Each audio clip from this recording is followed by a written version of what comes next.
Good afternoon and welcome back to the English conversation class, low intermediate conversation here at Pugang National University. So, as I recall last time we had sort of finished our discussion of MBTI, but let me just go over a few points or try to catch some things that maybe I didn't talk about. These test results, they might sort of describe your personality, although the categories and descriptions are a little bit vague. They're not so precise. They're not scientific.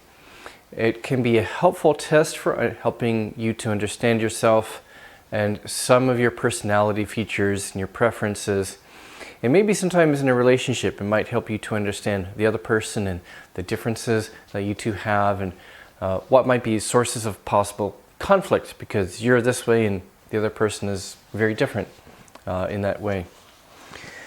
It is not a scientific test. Most serious research psychologists don't use it and they don't believe in it.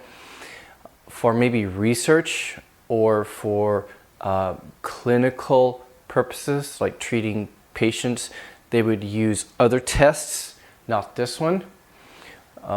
This one has become really popular in recent years. There are some other personality tests that are similar.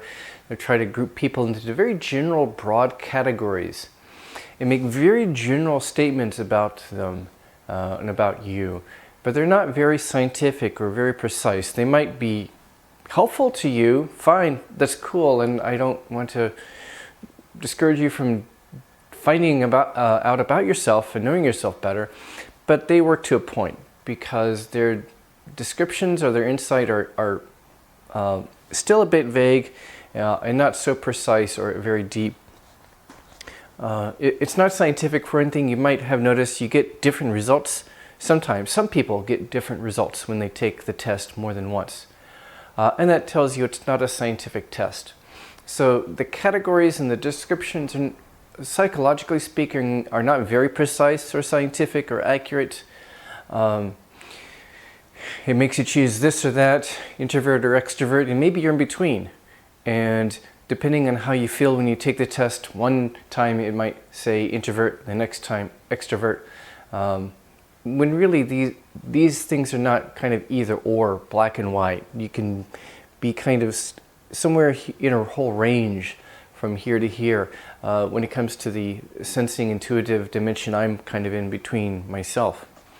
A lot of people are maybe in the middle on the introvert extrovert category. So it would never be right for a company to use this test to put people into a particular job.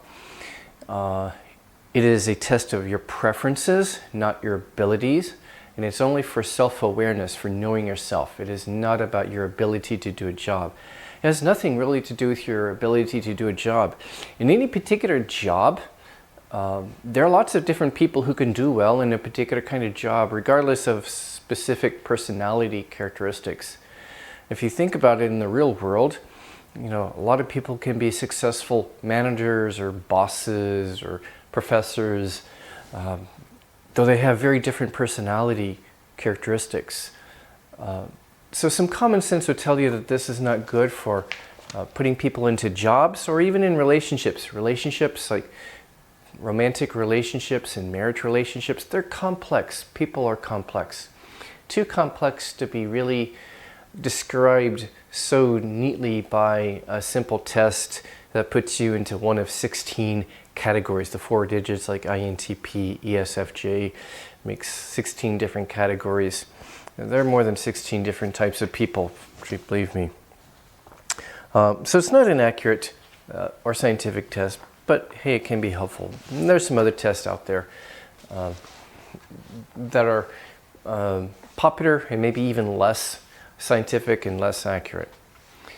So we do this just because it's important to know yourself. And you may be wondering, why are we doing all this psychology? We're going to do some more psychology today. It's for practical purposes. You are English majors, and a common problem that English majors face is this. Or if you're in other humanities fields, history, philosophy, majoring in another language. Do parents and friends tell you, what, you're majoring in English? What kind of job are you going to get with that? Well, one of the things we're going to do this semester is talk about, well, what kind of job could you get with your major? And how can you prepare for that? The job market is hard. By doing some of this psychology stuff, you can maybe, some of it might help you to kind of think about yourself and where you want to go and how you could do a job interview and they ask you questions about you and why should we hire you. Some of the things we're going to talk about in this semester will maybe help you to think about and prepare for those kinds of questions. So today we're going to talk about motivation and study habits. So our topic for today will be motivation and study habits, and then later on we're going to talk more about maybe next time your major and why you chose your major and what you can do with your major. So, do you have problems with studying habit problems like procrastination? Procrastination is where you put things off, you delay. Your professor gives you an assignment and say, hey, it's due next week, and you put it off and put it off, and then the night before you go, oh my God, I've got to write that paper for tomorrow, and you rush out something and it's really bad. Well, why do people do that? Is it because you're lazy? Maybe not. There are maybe some deeper reasons. Do you get blocks? It's like you try to prepare a presentation for your class, you're trying to write a paper, you're trying to prepare for an exam, and you get this block, you get stuck, and you just can't go anywhere. Maybe you're trying to write something and you've been sitting in front of the computer screen for like 10 minutes. You can't think of what to write. Writer's block, for example. Do you get blocks? How often do you get blocks or have problems with procrastinating, and why? Why do you think so? We're going to think about that and also think about your motivation. Some people might tell you, oh, you just need more motivation. Is that right? Well, actually, not necessarily. Depends on the type of motivation. And we're going to talk about motivation from a psychological perspective today to understand that there are healthy and unhealthy kinds of motivation. In order to talk about, maybe to begin by talking about study habits, I want you to maybe talk to each other about maybe some of your problems in studying and how well you study. Are you good at studying? Are you good at doing assignments? Or do you have trouble doing things? So a few expressions that might help you in English, some structures. Have trouble with doing something. I have trouble getting started. I have trouble getting started. It's kind of like a participle, getting started. I have trouble starting on papers, and that's like a participle. Or very similar, I have trouble with getting started. There it's a gerund, but that doesn't matter. What's important is the meaning. I have trouble getting started. I have trouble with getting started. I have trouble with starting on papers. Or I have no trouble writing papers for this class, but I really have trouble writing papers for that kind of class. Is that true for you? Does it depend on the class? What classes are you good at studying, and what classes are you bad at studying? What classes do you have trouble with, and why? And you can maybe use because statements. I don't like writing papers in this class because this class is so boring, or because the professor doesn't explain things well. So because there's a cause and an effect. The effect is I don't like studying in the cause because the professor gives too much homework. Or you can kind of switch it and kind of highlight the result. Because the professor gives so much homework, I don't like studying in this class. So you're putting the result as the second clause or del of the sentence, the second clause. So you're highlighting the result. The professor gives so much homework that I don't enjoy studying for this class. Or you can highlight the reason. I don't like studying for this class because the professor gives us so much work. Hopefully not me. Okay. So, here's some questions to think about. Talk with friends, classmates, video chat or whatever, or somebody in your home about some of these questions. Do you have trouble with getting started on assignments? Getting assignments done? Do you procrastinate? Do you have blocks? Why do you think you have problems like this? In what kinds of classes or subjects do you have problems more often? In what classes are you really good at studying? And in what classes or what subjects do you have problems? Procrastination, blocks, or just hating to do the work? Pause the video and spend a few minutes to talk about these questions, your study habits and your study problems.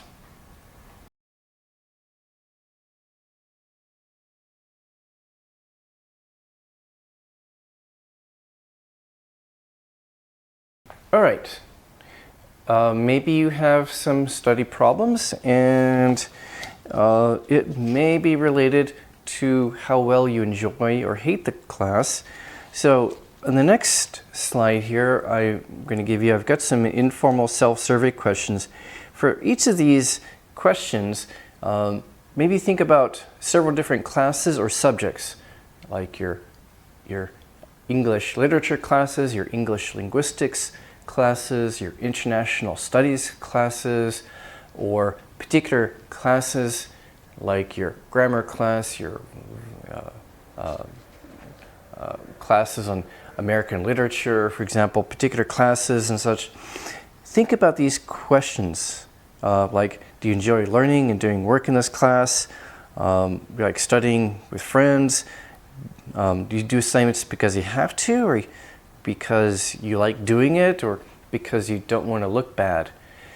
So for these questions, rate yourself in different classes or subjects, and then discuss the results with somebody else. And this should take 10 or 15 minutes. Discuss the results of your survey and think about why that is. Why do you like these classes or not like these classes? And why is your motivation different? You do something because you like it, or you have to, or you're afraid of what people will think of you. How is it different in different classes? Pause the video and discuss.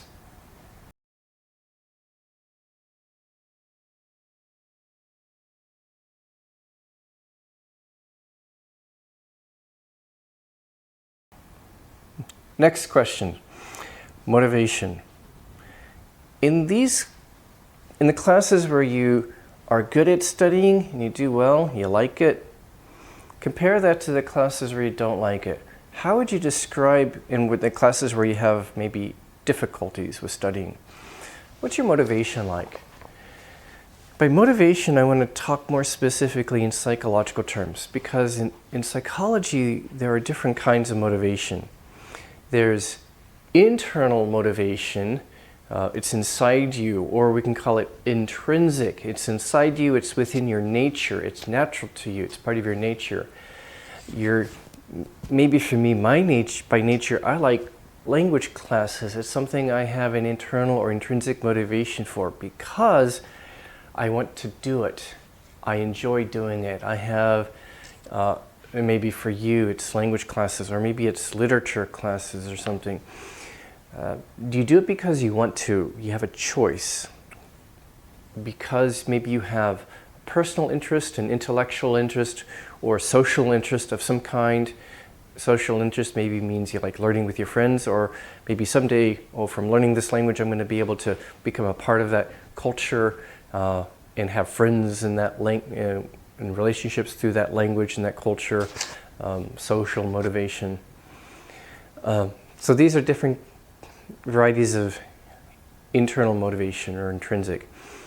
And when you study this, when you learn this subject, do you feel like you're getting better, you're learning, you're improving, you're growing? Do you feel like maybe even you're kind of mastering the material, really learning it pretty well? Or is it extrinsic or external? So external or extrinsic, it's not within your nature, it's not natural to you, it's maybe from outside, it may be something you go along with and you think, okay, I'll do it. but it's not your choice necessarily. You don't really want to do it, but you have to do it. You have to do it. Pressure or stress or maybe reward. It's not because you really like learning it, but because you want the test scores, you want the A, the B plus or the A or the A plus. You want those test scores. You want to get into a good university. You want to get a job in a good company. Is there something else other than studying the thing itself? Do you feel like you're improving, getting better at it, or you just do what you have to get, good scores, good grades in the class? Is it external motivation? So think about the different subjects and classes that you just talked about, and those where you have, success in studying, and those where you have problems in studying. How is your motivation different?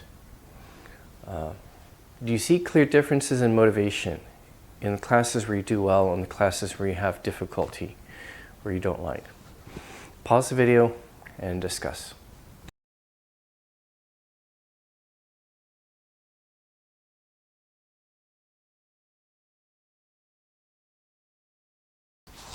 Okay, you might have noticed a pattern. In the classes where you study well, you may tend to have internal motivation or intrinsic motivation. In the classes where you have problems, it may be an external or extrinsic motivation. And we'll discuss those. I want you to discuss some more questions about motivation. If you have problems with motivation, if you have an unhealthy kind of or less healthy kind of external motivation, why is that? If you're studying in English as an English major, and I have met students like this, they were majoring in students in previous university where I taught, but they didn't have an internal motivation for English. They were maybe wanting to just get a job with it or something, and that's not bad in itself actually, but they didn't really have an internal motivation. It may have been due to pressure from others. So if you have an external motivation towards particular subjects, what caused that? Is it pressure from others or some bad experiences you had in the past, or teachers or classes that you had bad experiences with, or too much pressure from family or friends or teachers, test pressure, sunung pressure, something like that? Or the opposite, if you do well in a class where you have a good, healthy internal motivation. Why? What gave you that internal motivation? Why do you like that? Was it because of good experiences, good classes, or you just discovered on your own that you like that? What's the reason? If you have problems with procrastination or blocks, why do you have these problems? How do you usually get over them? How do you deal with it? How do you get your assignments done? And maybe long term, how can you better deal with these kinds of problems? Is there a motivation problem behind this? What do you think? We'll discuss this. Is it possible to improve your motivation? Now, I don't expect you to be motivated in every class. That's not possible. But can you improve your motivation in some of your classes or some areas of life? And if so, how? So discuss this for a minute. Pause the video, come back.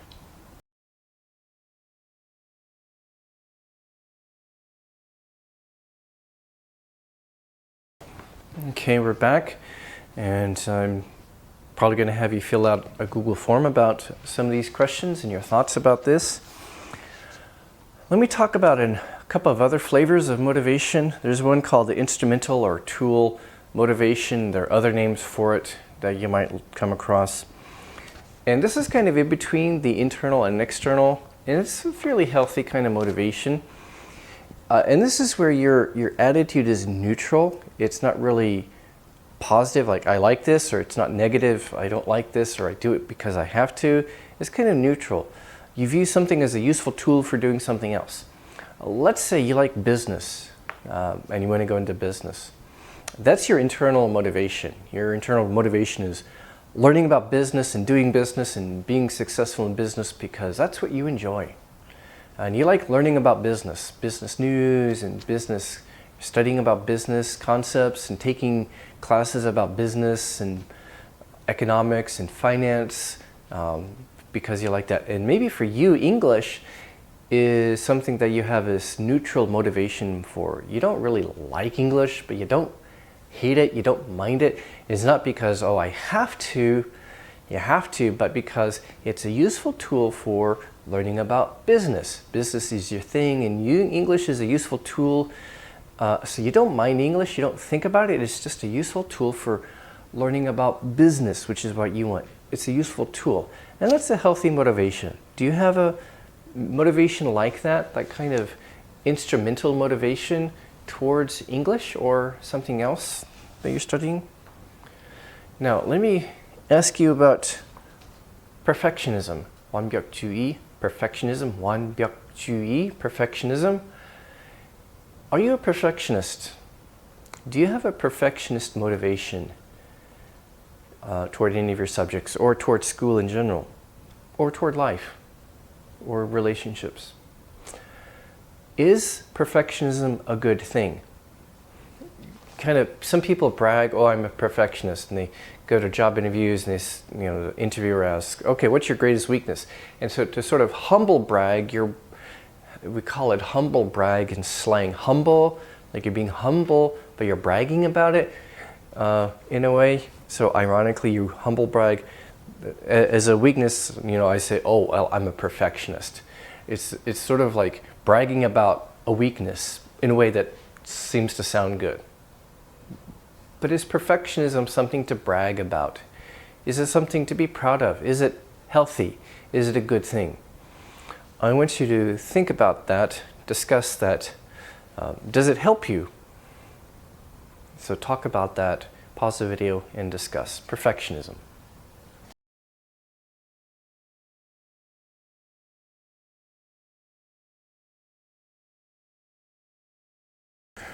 All right, we're back. Some people think that perfectionism is a good thing. I kind of used to think that myself when I was in college.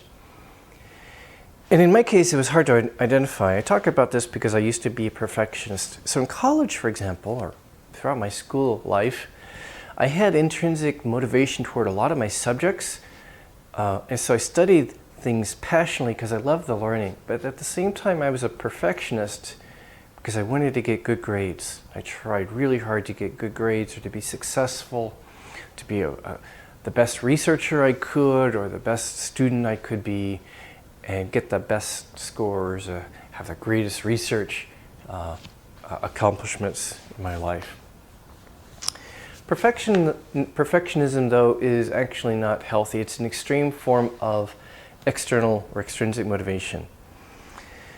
The perfectionist is worried about, for example, not looking bad in front of others. So if one of your motivations for studying is you don't want to look bad, you don't want your friends or your family members to think that you're a bad student or that you're dumb, you're avoiding pain, you're avoiding embarrassment, you're avoiding looking bad, that's a very extrinsic kind of motivation. It's an extrinsic motivator. A kind of fear of punishment, like, and maybe a parent used to punish you if you got bad grades, and that makes you a perfectionist, for example. Or it's a desire to look good, not just for yourself, but in front of others. So maybe you want others to think, oh, I'm smart, or I'm a great student, and you want maybe friends or family members to accept you, to praise you, to recognize you. Or it could be yourself. You have high standards for yourself. I want to be the best I can be. And I can't accept myself unless I achieve this much. If I'm smart, I should be able to achieve this much. Well, this is kind of a trap. If you're a perfectionist, it might make you do well for a while, but at some point in life, you'll probably run into this kind of trap. Okay, if I want to accept myself, and I want to know that I'm smart, I'm good, or I want others to recognize me for how smart or how good I am, or I want others to love me, or I want to be able to love myself. But to do so, I have to achieve something to show that I'm worthy of this recognition or love or respect from myself or from other people. So if I'm smart, I should be able to work hard and get to here. So you work hard and you work hard and you get to here. But after a while, you're not happy. And you think, oh, but if I'm smart, if I can get to here, then, well, I should be able to get to here. So you work hard and you work hard and you get to here. And you think, well, if I'm really smart, if I'm really good, or if I'm really good at whatever it is, I should be able to get to here. And you work hard and you work hard and you work hard and you can't make it. You find yourself someday in a situation like this, maybe in a bad situation. It could be in a job, it could be in a class, it could be in a degree program, it could be college, it could be postgraduate school, like a master's, saksa, or a PhD, paksa program. It could be in a workplace. No matter how hard you work, you can't succeed, you can't get to here. You can't make it. You fail. At some point, the perfectionist, especially if it's a serious perfectionism, you'll be in this kind of situation, this kind of trap, where you can't succeed. What happens when the perfectionist can't make it, you can't succeed, you feel bad about yourself. You haven't proven to yourself how good you are, or you have not proven to other people how good you are. You maybe hate yourself. You feel depressed. You feel anxious, anxiety. All kinds of problems, depression, anxiety, fear, self-hate, self-hatred. All kinds of negative feelings can be associated with this, the perfectionist trap. And that's a very bad place to be. Some perfectionists think, oh, if I'm really smart, I shouldn't have had to work so hard to get that A+. It should have been more easy. It should have been easier. And that can set them off and make them depressed. As strange and crazy as that sounds, that happens. So if you're a perfectionist, that can happen to you.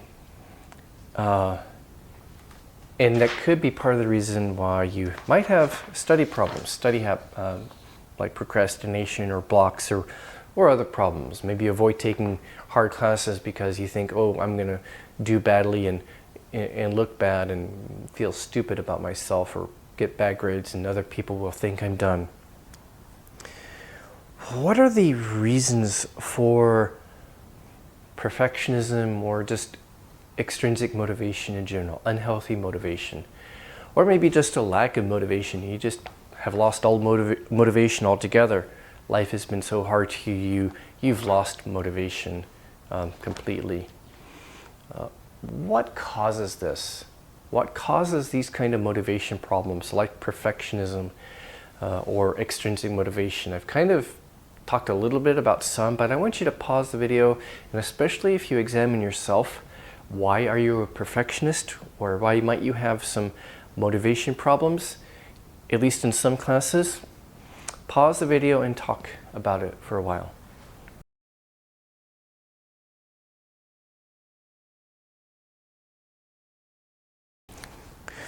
All right, so I kind of hinted at one possible cause, pressure. A lot of pressure to succeed. It can turn you into an extrinsically motivated student, even a perfectionist.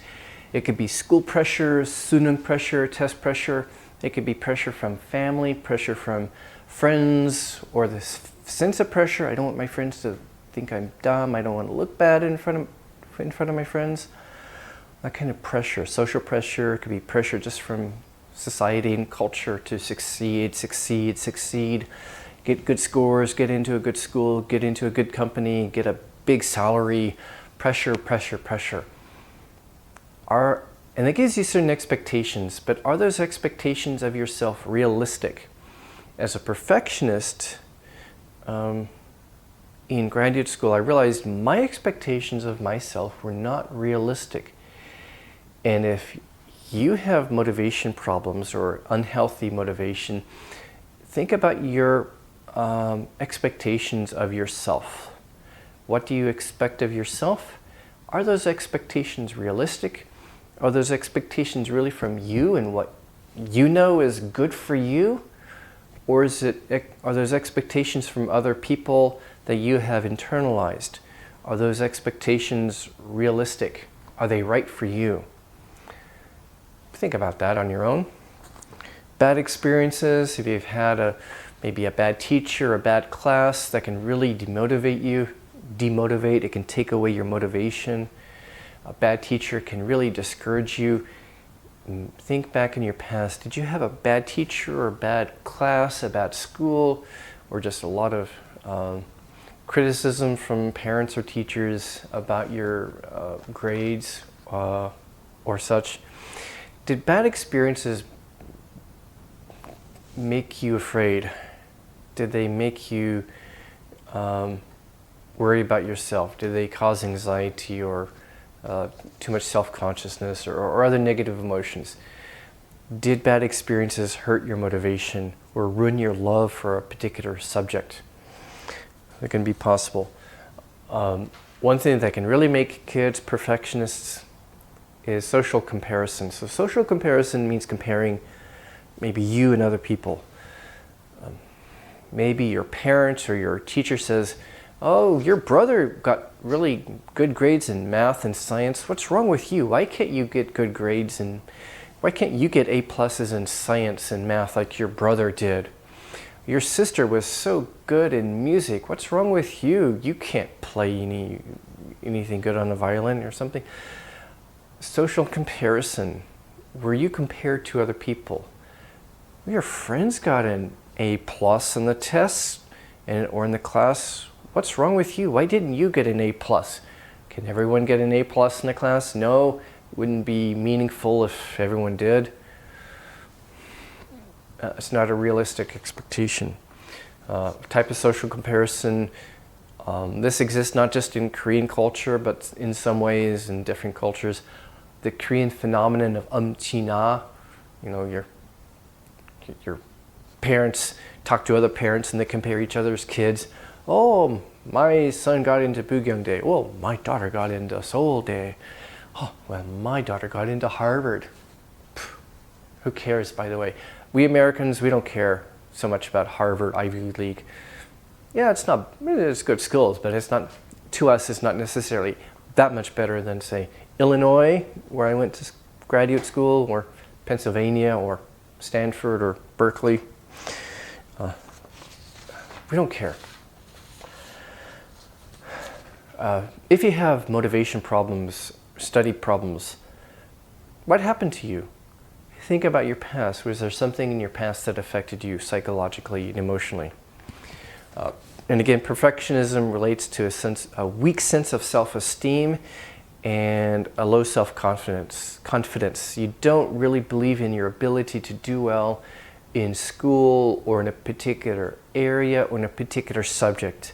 It's kind of low self-esteem in some ways. Now, it may be hard to see because, for example, when I was in college, I did really well.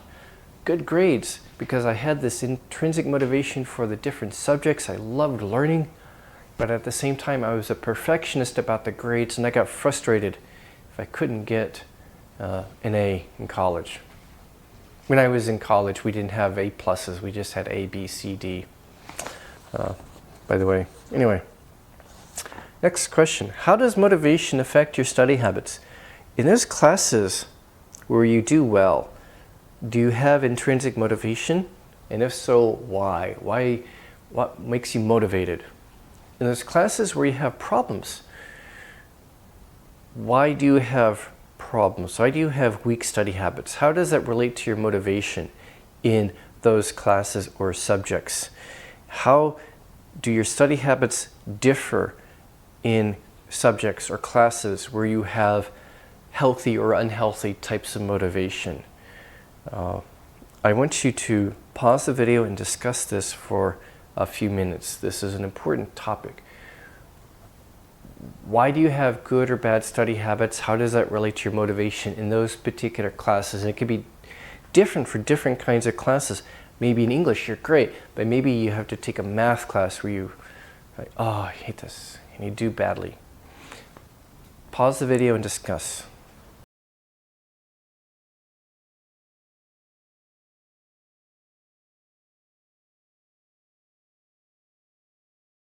Okay, I'm going to go a little bit further into some learning, a little bit about the psychology of learning. In those classes where you're motivated, positively motivated, you probably go for deep learning. So deep learning is what we call learning where you try to actually understand the concepts and the ideas and you try to master the material. You actually want to understand the stuff. And so what do you do in those kinds of classes that's different? How do you study differently? As opposed to superficial learning. And that's where you just do what you have to do in order to get decent grades or good grades. You do what you have to do. So you're not concerned with deep understanding. You do what you have to. So you do what's called rote learning. You memorize stuff for the exams. You cram, lets you memorize a bunch of stuff right before the exam. You cram it or push it into your brain. Do you remember anything? No, because your brain is going to push it right out a few days later. Your brain is going to do some cleaning, go, what is this crap? Brain is going to throw it away. You crammed a lot for the Sunung or the TOEFL. Do you remember any of that stuff? No. It's not really learning. You memorized facts about English or about math, but it's not really learning. And you're concerned with performance, getting a score or a grade, performance, or looking smart in front of your friends or family, but not really understanding the material and mastering it. So when you are concerned with deep learning, mastery, you can guess it tends to correlate to positive motivation. You do what you can to really understand the stuff. You definitely pay attention in the class, but after class you're thinking about it, right? You think about the stuff because you're rehearsing it in your mind. You're going over the stuff in your mind because you want to understand deeply. And maybe you study extra on your own, not because you have to, but because you want to understand more. You want to learn more. That's deep learning. Superficial learning is you do what you have to get a decent grade or a good grade, but then you forget the stuff. And sometimes that's because you're extrinsically motivated or you're a perfectionist. If you're concerned with deep learning, you're less concerned with your performance, what grades I get, or what people think of me, because you more want to just really understand the stuff and master it and use it. The superficial learner is probably not going to be concerned with understanding and using the stuff later. I will want you to think about your study habits, what we call your learning orientation, whether you're oriented to or concerned with deep or superficial learning, or performance or mastery. And I may ask you to talk about that in a Google form. So I'll provide a link to a Google form for you to fill out. And one little addendum, by the way. Beginning, I asked you if I was suggesting certain grammar structures, like I like studying German, for example. Now, a quick question about grammar. What's the difference between the infinitive and the gerund? For example, in I like speaking Chinese and I like to speak Chinese. I don't know if you've learned this in any of your grammar classes, if you've had a grammar class yet. What's the difference? If I say I like speaking Chinese, what speaking is kind of a gerund, and it kind of relates to particular time or place or events, or particular times and places or events, instances.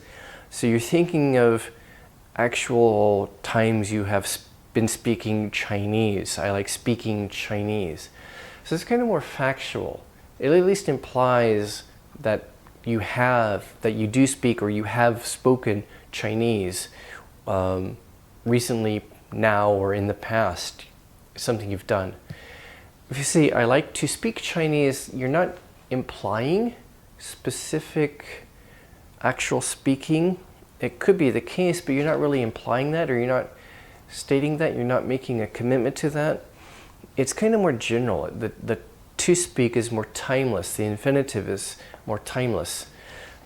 So it could mean maybe you have or have not spoken Chinese. Maybe you do or don't. I like to speak Chinese. Could mean that you don't or haven't because you don't have any chance or opportunity. I like to speak Chinese, but the implication, what's implied is maybe you don't, maybe you haven't. So the meaning is a little more general, it's a little more abstract, it's more timeless. It doesn't really refer to, like in your mind or in the mind of the listener, it doesn't really refer to specific events, instances, examples of speaking Chinese, like in any particular time or place. It's more abstract or more general in meaning. So just something for you to understand in case you want to use sentences like that for your Google form or any assignments related to this topic. All right, next time I'm going to have you talk about your major and why you chose your major and what you think you can do with your major. Your parents may say, why did you choose an English major or a history major or a German major? What kind of job are you going to get with that? A lot of college students may choose something, oh, I like it, but they don't know what to do with it. And think about when it comes time to look for jobs and do job interviews, what are you going to say? Why are you applying to this company? You're an English major. Why do you want to work here?